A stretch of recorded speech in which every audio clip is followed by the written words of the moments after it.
अहम खबर आपको दें, वज़ीर-ए-आज़म ने सहरो इफ्तार पर घरेलू सार्फिन को गैस फराहमी की शिकायत का नोटिस ले लिया है।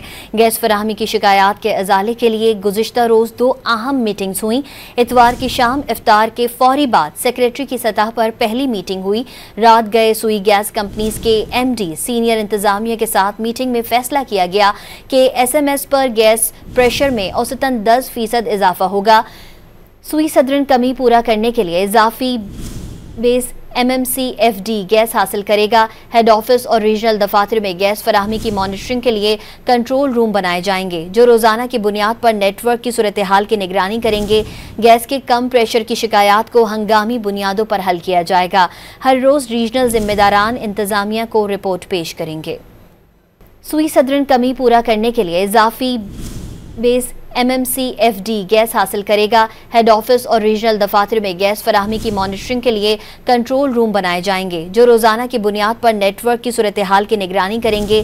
गैस के कम प्रेशर की शिकायत को हंगामी बुनियादों पर हल किया जाएगा। हर रोज रीजनल जिम्मेदारान इंतजामिया को रिपोर्ट पेश करेंगे।